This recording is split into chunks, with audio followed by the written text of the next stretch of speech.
Hey guys, it's Primordial AA.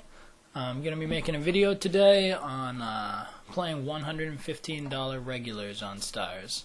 So we're going to be two-tabling and we're going to see what we can get.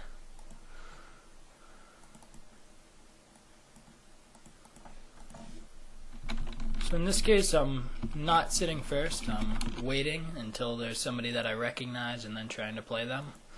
So hopefully it won't take too long to see somebody sitting. I might have to mix in some others as well. Rum and Chest plays Heads Up Cash now more than Heads Up Sit and Goes, but he used to be a regular on Full Tilt. Right now I think he plays 2-4 Cash normally, and pretty solid player for sure. I have no clue about his game other than that really, but I know he's a decent player.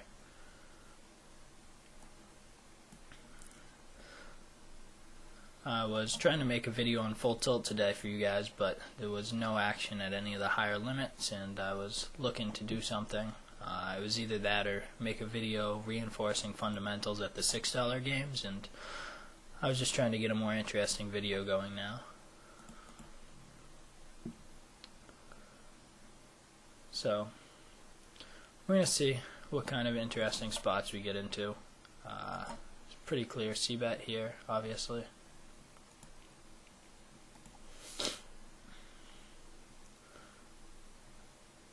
The time I'm playing right now is weird. It's 12:30 European time, which is 6:30 a.m. Eastern time, or 3:30 a.m. for the West Coast. So I'm hoping we're gonna find action, but we will have to see.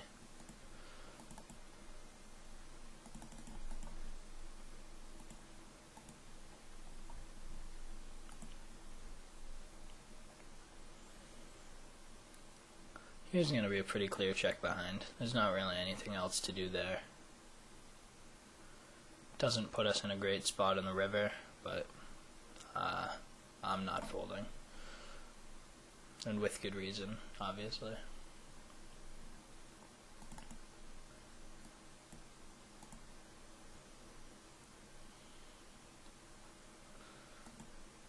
So, we get 8-9 here out of position. I call a decent amount against weaker players, against a better player who we have an advantage on right now. He, doesn't play heads up too much anymore. I'm pretty sure we're going to have some kind of post-flop edge and probably a bigger edge once the blinds get higher. Because of that, I'm just not going to get involved out of position too much. There's not really a need to.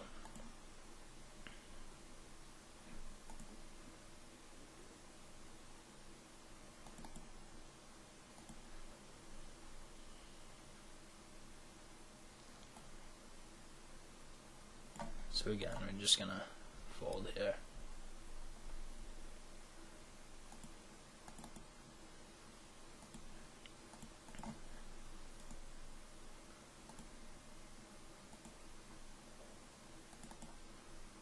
So 7-9 suited to a 3-bet is going to be a pretty easy fold. It's his first 3-bet. I'm assuming he's going to play 3-bet pots fairly decent, etc.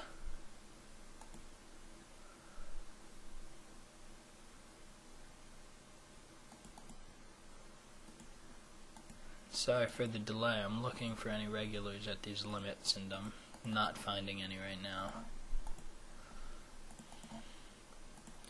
But one table will have to keep our attention for now. So this hand, obviously our intention is going to be to 3-bet. 3-bet sizing is kind of interesting. I'm just going to make it 200. It's what he made it. It's also pretty standard.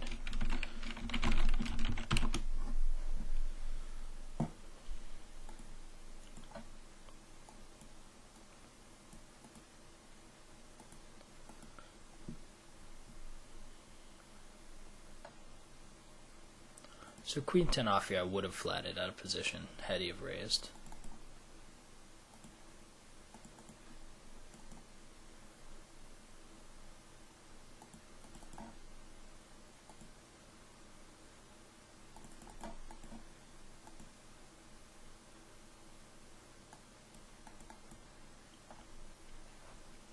So you see about this flop, he hasn't been messing around too much with c-bet pots, or with c-bets on flops. We turn top pair. It's not going to be, well, it's a little bit interesting here. Our kicker isn't great, and normally we're going to see a raise from queen king on that flop. I'm going to go ahead and check behind. I think it could be close against a different player. Against him, I think it's pretty clear. And now I'm going to do something that I normally wouldn't do. I don't expect to get a lot of value out of betting like 220. I think he's going to be able to fold a 10, obviously very easy. I'm going to bet just half pot and see if we can get some calls out of, I don't expect him to have a jack there, but we'll see if he can get some worse calls. Also, I don't know if we're getting check raised on that river very often when the club peels off, but because there's not going to be a ton of value to our hand, I don't love making a full-size value bet there, just because I don't think a 10 will ever look us up. So now we're here. There's about 35 big blinds. I'm going to go ahead and call. It's kind of close. If we 3-bet there, we obviously have to call a shove, so it just depends on him. This flop is going to be obviously a call, but it puts us in some tough 2-barrel spots on the turn, which isn't something we ever really love. It's a terrible card to lead on the turn, the jack. And the 5 is a pretty safe card, so I'm just going to check and hope we get it to showdown. I would expect if he had a jack, he would play it this exact same way. He'd check behind the turn and value bet the river. He does. I don't know, you would kind of expect hearts to 2-barrel.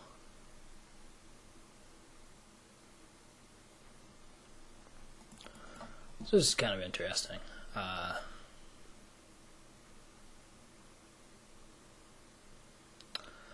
I guess 6s plus could also be played this exact same way. They would c-bet this flop and check behind the turn and c-bet and value bet a safe river. I also think a jack is always played this way. I'm kind of inclined to call here, but because we just called him down last time, I think I'm actually going to lean towards a fold, which is not something I normally do. So I think it's the right play though.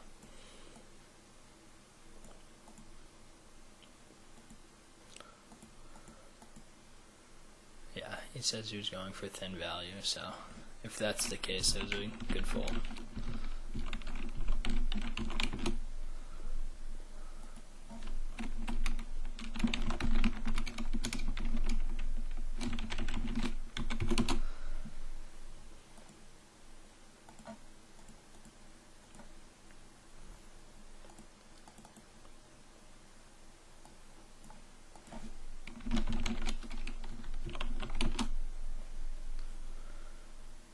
Alright, so I found a regular in a $100 game, non-turbo, rather than a turbo.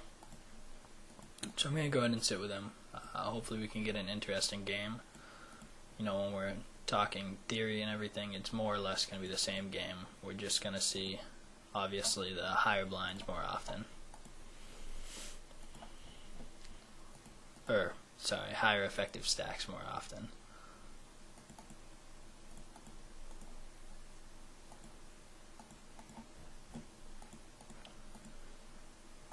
So this again is going to be a pretty clear c-bet. He's only 3-bet us once, which makes us holding our opening raising range very standard.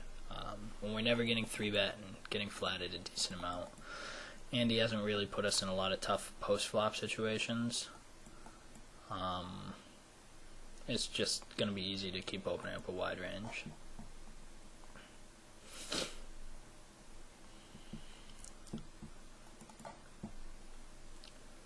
So 6s is going to be an easy check behind here.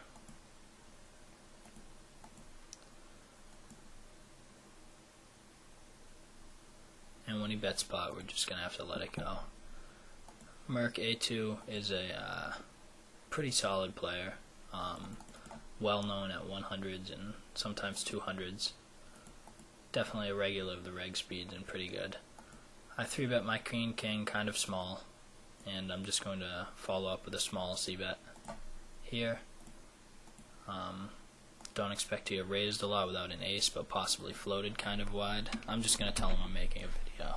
Like I said, I like to tell, especially when I'm playing regulars. I like to let them know.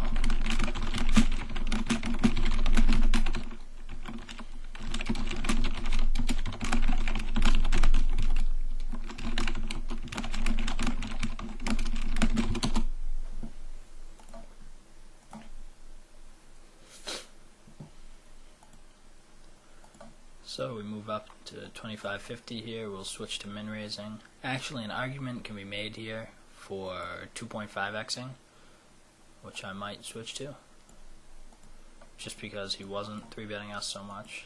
That's his third one there. Ace Jack, I'm going to go ahead and 3-bet again. I almost flatted because of my first 3-bet. I think it is a fairly decent spot to flat, because when you flop an ace, you're going to get a lot of value from a lot of weaker hands. And same with hands like Queen Jack will value a jack, like hits the nuts even very deep. So we're going to switch to 2.5xing here. Don't think we're going to get 3-bet too much, but if he continues to be very aggressive, then we'll go ahead and drop back down and introduce limping a little bit more.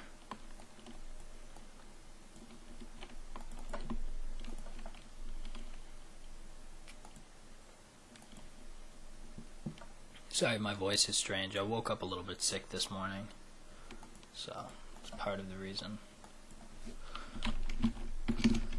I'm going to go ahead and 3-bet. It's going to be our second 3-bet against him, giving him a little bit better than 2-1, but we're at low effective stacks in terms of big blinds. I don't think he's going to call too much, just because he's a pretty solid player. He's not going to be calling with a lot of marginal hands like some other players would. And I also think he's opening wide enough to make it good.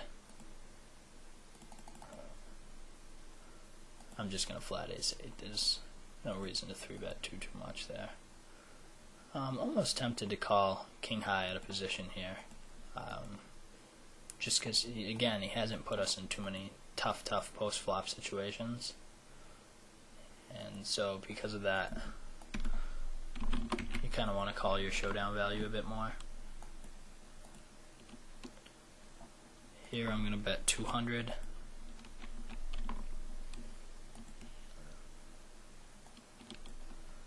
And here I'm just going to c-bet 150. Again, he hasn't messed with our c-bets too much. I don't want to have to make it too high on a regular basis if he's not going to put us in tough situations. So now we turn the nuts, and the question is, how do we extract the most value? I'm just going to go ahead and c-bet half pot again. A 4, I don't know, I'm not sure if a 4 is folding, but there's not going to be many rivers a 4 is going to call us down with. And if he turned a 5, some kind of straight draw with a pair, he's going to be a lot more tempted to shove here.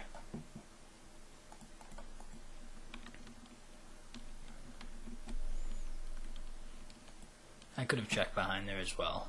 That's the only other legitimate option, obviously. And there's definitely an argument to be made for it. I'm just unsure what was best there. I think it could go either way.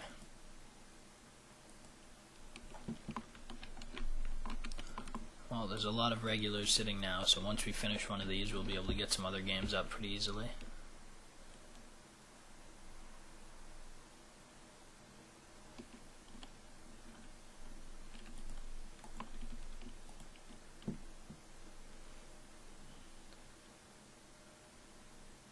So here's a spot where we haven't shoved yet. He's been raising definitely a decent amount, and I think we're going to get a little bit more credit maybe than we should here. So I think it's a decent chip. I also don't want to have to play it out of position. We're not folding against him ever. And so I like a shove there. I'm going to make our first limp. We'll see how he reacts. Down here with Merc, it's been really standard so far, nothing very important. The ace comes, it's a really good spot to double barrel, but I just think we've been kind of running him over a little bit, and I don't think we're going to get much credit for the ace there. And we're just going to give it up. So I'm going to check behind my ace high here, see if we can flop top pair like this and let him just fire at us.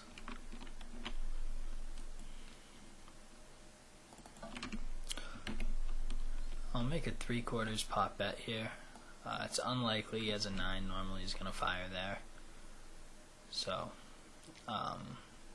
it's not really a fantastic spot, but kind of protects our hand a little bit if he had any amount of draws. And now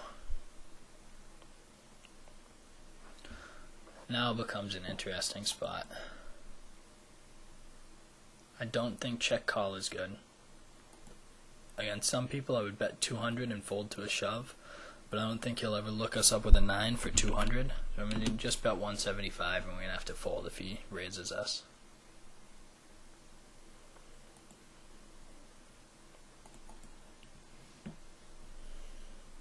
And now it kind of becomes a leveling war. You could snap this off thinking he's trying to level us. He's definitely a thinking opponent. He has a very good mindset about poker, but I just think we can find a bigger edge going into 5100.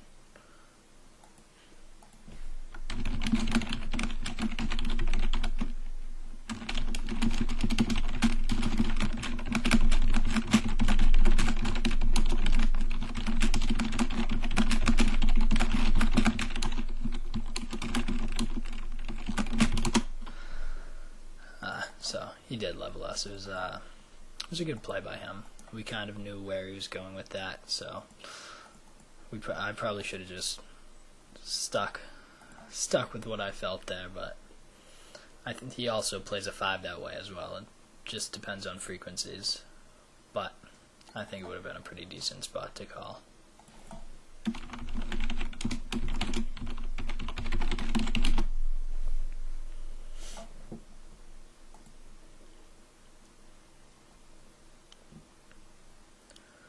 So we turn, double gutch or open ender, and top part is going to the nuts. I'm just gonna check.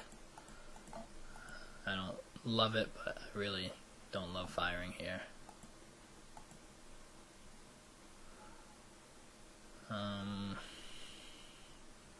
This is why it's better to lead sometimes. You're gonna get in spots like this. I'm gonna call. It's kind of marginal to call there out of position, but he could have Jack X as well. That might check this river, and we'd still be winning. But I'm sure he's going to fire here a decent amount of the time, and we're going to have to let it go. I'm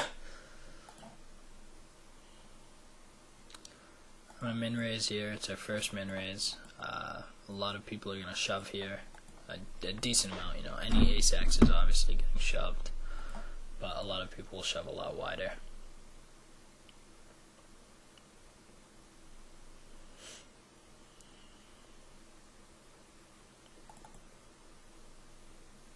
So here's an opponent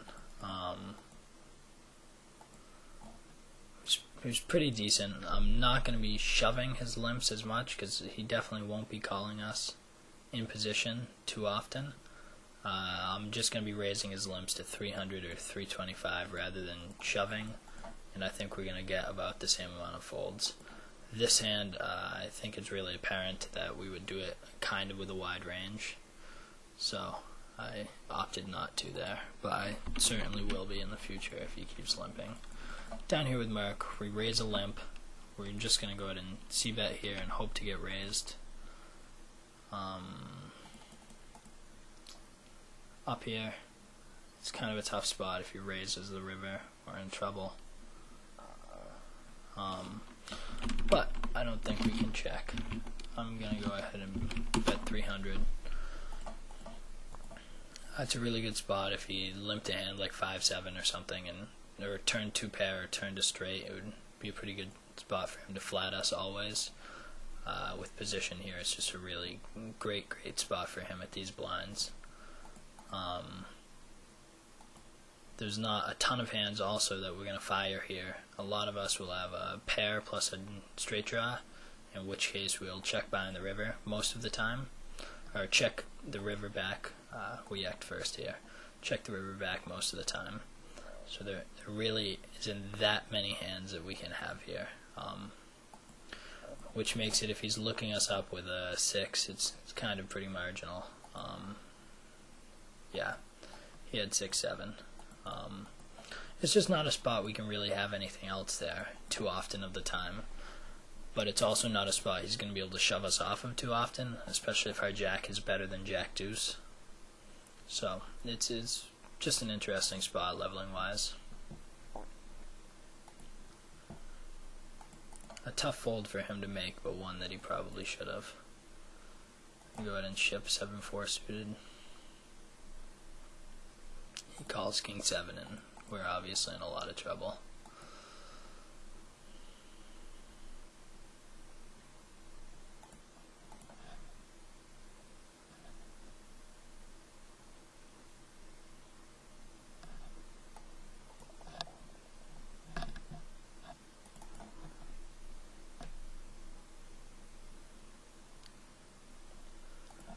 So, still a pretty decent ship, even though he's calling a reasonable range. I don't think he's going to be calling a perfect range, but king 7 is obviously a snap call from him, so we just ran into an unlucky spot there.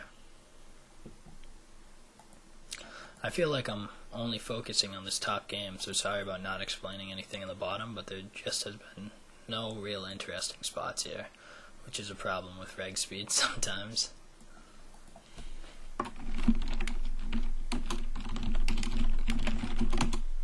And we happened to river him there. I said good game a little bit too quick.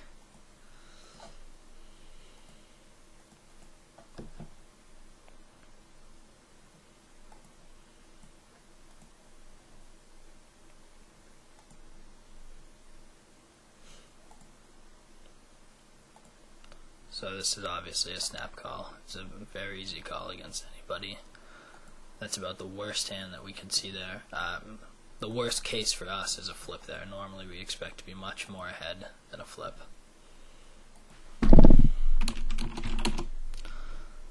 But we got lucky and we take one down. So let me go ahead and pull up another if I can find somebody sitting.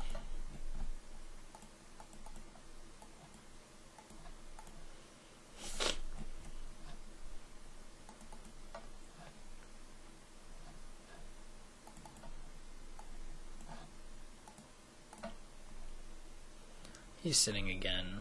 I don't want to really, on a different day I might try to play the same person over and over again, or get somebody to two-table me for a video, but I don't want to pick on anybody too much, so I'm going to try to find a different regular. Now here, I switched to min-raising. It's a good spot for him to 3-bet.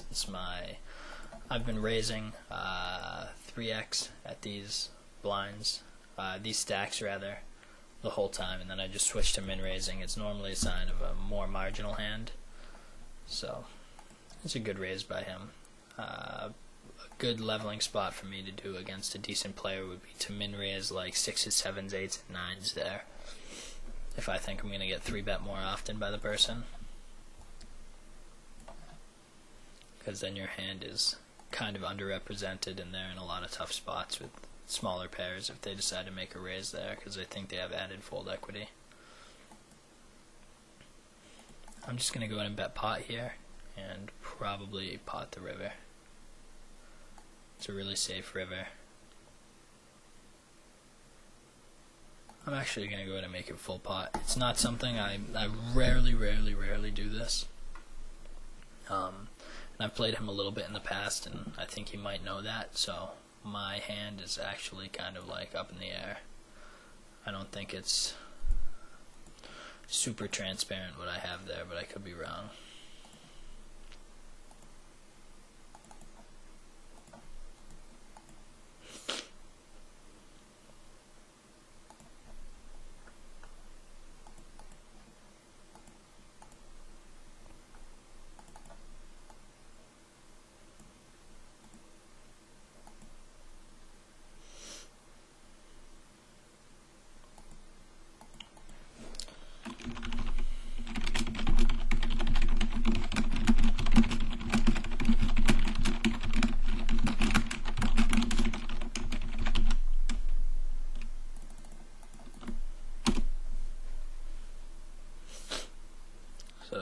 still waiting for another 115 game.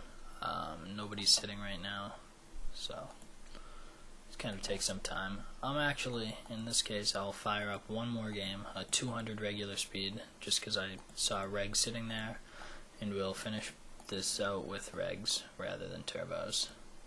So I think it's kind of interesting to mix it in.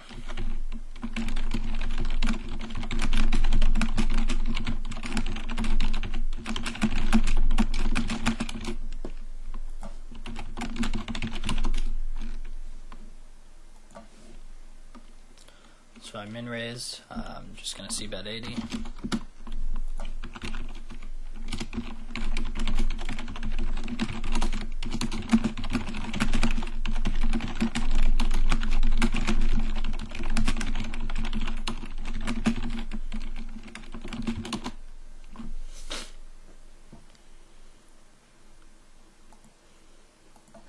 We kind of had a duel. We used to play each other a lot at the 100s. Back when I was playing 100 regs and not turbos, and then eventually we ended up not sitting together, so I think he's a little bit surprised that I sat, but hopefully he's not too upset about it.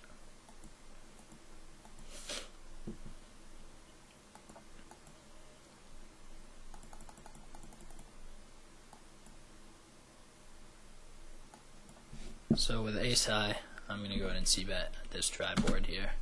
He hasn't check raised us too much. I don't expect, I say that, and he snap check raises us. It's a good spot for him to check raise. Against a more aggressive player, I might check behind my showdown value here. But like I said, he hasn't really been messing with our c-bets too often, so I just go ahead and c-bet there.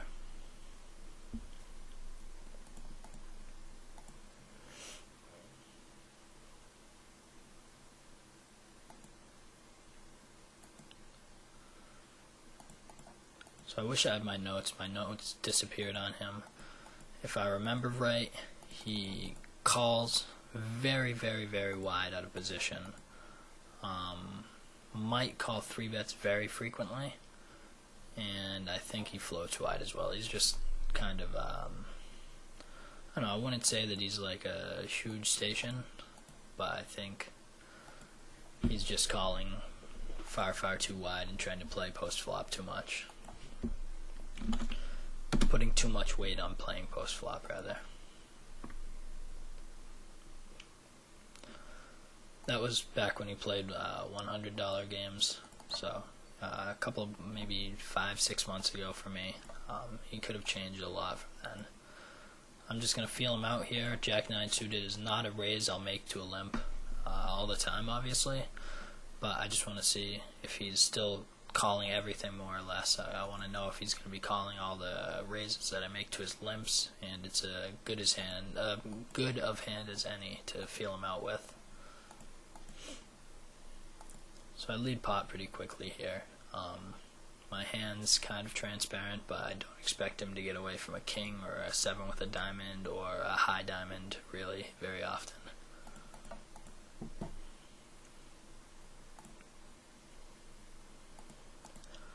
So I'm min-raising here. If he 3-bets me, I'm going to be sticking it in. My other option was to limp, but limp shoving is a bit too wide here. We're too deep. So I'm going to check behind this flop. Decent turn card, which is going to get me to call most turns here. And I'm actually going to go ahead and c-bet half pot. Well, that's a really, really terrible card. So there's a ton of cards that could come that are going to put us in tough situations. Here I'm going to bet just to fold out any floats like 10-jack floating, or obviously anything. 5, 6, and 9, 10 have I'm going to call up here with third pair. 5, 6, and 9, 10 both have us beat there, so we have to turn our hand into a bluff. If I thought he's floating ace high there a ton, I would check behind the river, but I figured it would be other floats much more often.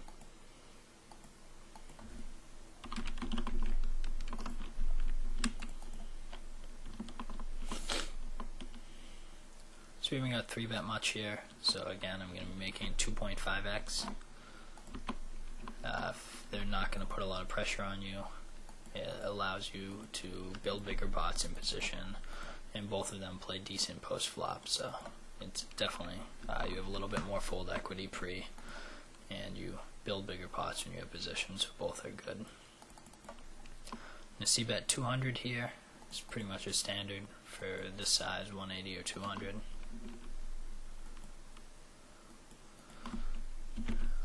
If he's limping, I'm gonna start leading a lot more paired and low flops to put him in tough spots. Here's an easy shove, obviously. Just take a little bit of time and stick it in. He flopped a set. Not really anything we can do there. We river.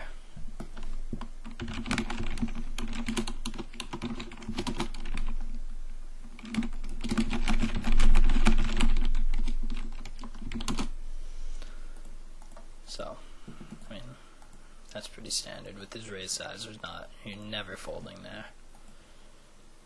But that gives us a little bit of extra time, so I'm going to go ahead and see if we can get in another turbo. But if another reg doesn't sit pretty soon, we're not going to be able to.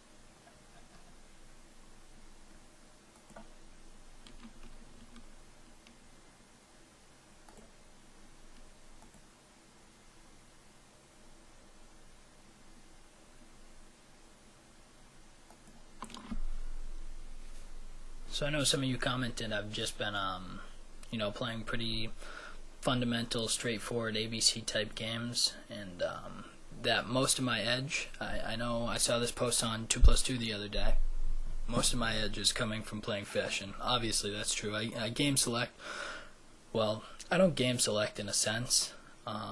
There's just a lot of players at the higher stakes that don't sit with each other. I am one of those people. If a good player is sitting, I'll wait till he fills a game before I sit down. I'm going to go for a delayed c-bet here. And because of that, I end up playing worse players much more often than better players, so I thought it might be good to make some videos playing some regulars, trying to get a feel for some better players and see what kind of lines or tough situations we get into with that. These games have been all pretty standard. I don't think we've gotten in any really weird situations, and I don't know, I just not as exciting as a video as I would have hoped for given the context of it, but I think we have an edge in all of these games. I think we're just kind of playing solid. Like, Merck is a decent player, but we haven't had to do anything crazy here. I just think our base style has an edge over his style, more or less. I'm going to see that if I check behind, he's going to check behind, or he's going to check down any showdown value and probably turn all his draws into a bat on the turn, which will, I mean, he can also turn bluffs there, but I just don't like checking ace high there. There's a lot of cards that can come that we can put him in tough situations with.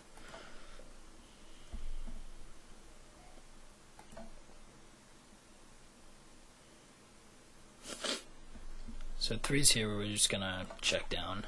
A totally different board than where we bet with twos. So I'm just going to go ahead and try to get the showdown here.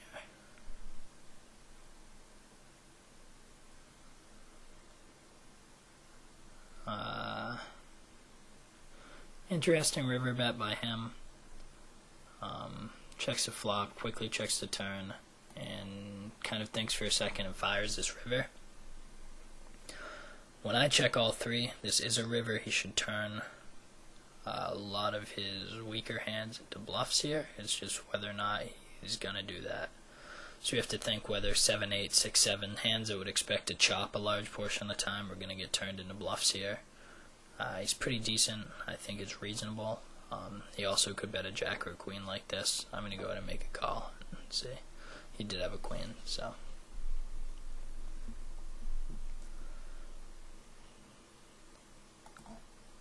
I mean, maybe I'm giving him too much credit. He's been playing pretty straightforward the whole game. But I just think it's a good spot to turn weak hands into additional equity, because the board is going to be a chop with a ton of hands, and you can fold out a lot of hands that are going to be chopping with you.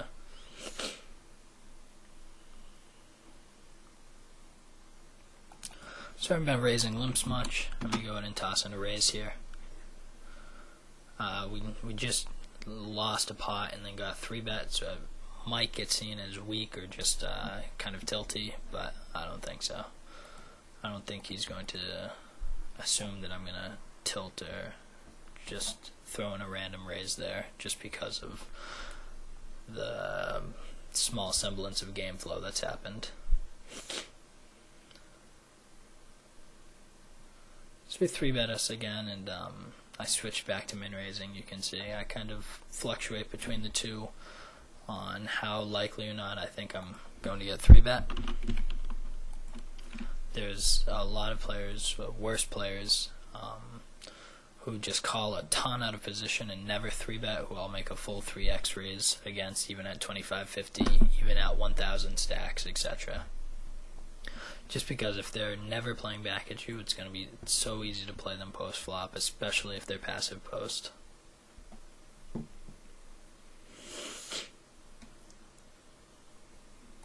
going to stick in a raise here. Against an aggressive player, I've been starting to fold hands like 6-7 and things that obviously don't have as much value shallow as they do deep. Where before, against most players, I would still continue to raise them.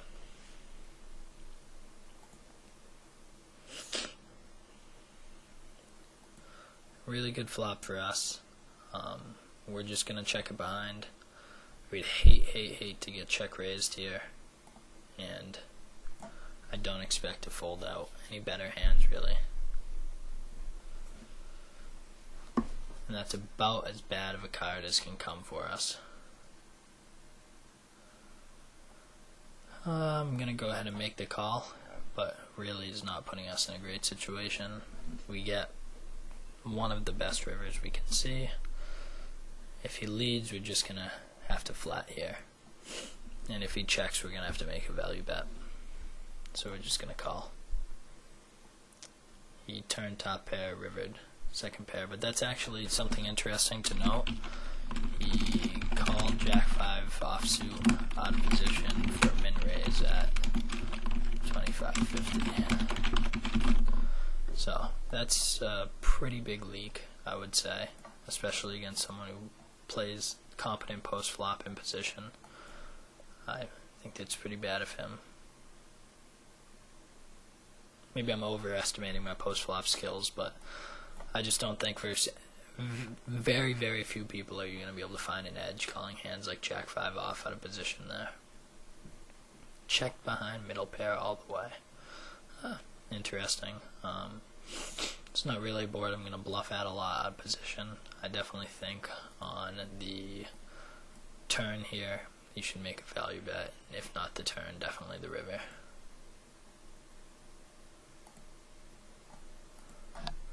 Just real quick, I forgot what I c-bet here. I didn't. Alright, we went for a delayed c-bet. I didn't know if I've been doing 125 or... yeah, I did. So, I just made it 100 here. Not really a huge difference, but I try to be consistent when I can be.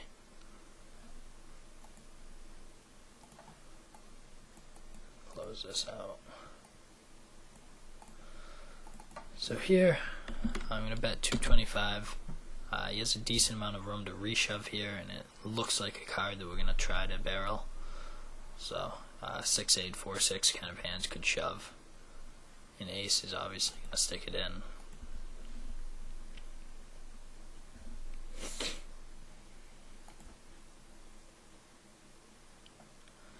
And now we're at 5100, so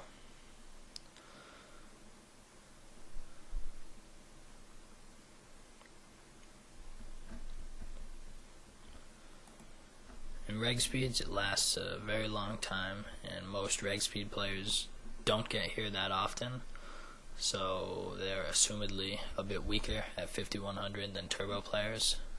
Turbo players just see it much more often, and it becomes more of a necessity to get as much value as you can out of this blind level. So most of them know it much better than reg speed players, so I would expect him to have bigger leaks than most turbo players do. Whether that's shoving too wide, calling too light, calling too tight, or there's a lot of other things he can do. A lot of people that I see reg speed players who just don't have a lot of experience here. Even solid players are just limping, even at like 6 and 7 big blinds. Which against passive players I will do, but against an aggressive player it's obviously terrible.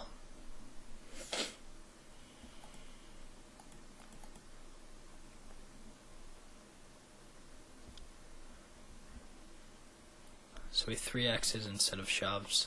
Kind of interesting. He knows we're never getting a flat. I'm assuming it's the same thing as a shove for him. If he 3x'd and folded, that would be obviously horrible. I'm just going to make a note though. Wow, we got unbelievably lucky there, but let's just go ahead and take down a note. He had shoved 10 big blinds at 5100, and I'll say 5 hands later. The reason I like to take down this note is I just think if we play him again in the future and he's not really paying attention, maybe he merges his ranges later on, but in the beginning of 5100 he might 3x his stronger hands and shove his weaker hands, making it easier for us to obviously call his shoves a little bit lighter. So, go back and look at that. He flopped top set. We flopped gut shot, turned a club draw, giving us 12 outs and 13 outs and rivered the gut shot.